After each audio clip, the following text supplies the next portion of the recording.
It is V for Vendetta Day, and I'm also reflecting on the fact that Zohran Momdane won today. I think that's pretty awesome. And what's on my mind about that is all the Islamophobic comments that I've seen. I'd like to share my testimony of coming out of Islamophobia. I grew up in a small town in California called Hanford, California. For quite a while, I attended a church called the Oasis. I remember this pastor there was retiring. He and his wife were thanking the church and saying their goodbyes, and the wife said that she was praying in her car and asking God what God has next for her. And while saying that prayer, she looked up and saw a woman get out of her car wearing a hijab, and she felt God say to her, "I'm going to teach you how to love somebody different than you." There was a gasp in the church. I remember thinking, like, shouldn't you have already been doing that? But also the gasp by the rest of the church told me that, like, most people felt the way she did, that this was something scandalous. In seminary and during the process of my deconstruction or reconstruction of my faith, I learned that there's a spectrum of understanding Islam, just like there's a spectrum within Christianity. A lot of my respect for Islam then grew from my relationship with Ayman.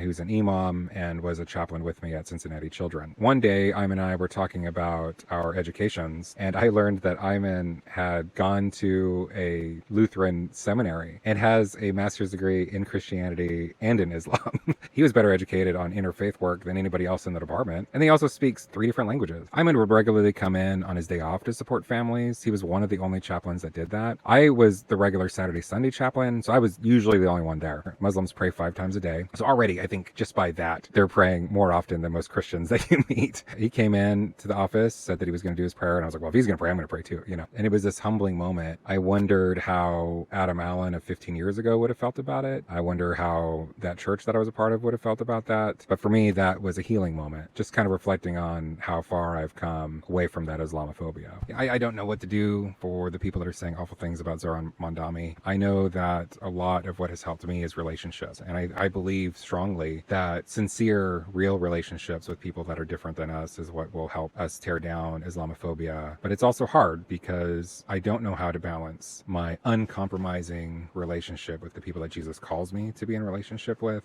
people that are racist or Islamophobic. I'm not willing to tolerate a relationship with people that say and do awful things to people that I love. I hope that Zohran Momdane's election will lead more people to a more respectful understanding of people that are different than them. At the same time, I embrace that that might not be the case. I do think that we can hold space for people that believe something truly deeply offensive to us. That doesn't mean that we have to have a personal relationship with them. In the meantime, I'm very excited for Momdane and for the people in New York, and I hope that that sets an example for others. Keep me in prayer and keep being good to one another. Remember the 5th of November. Blessings.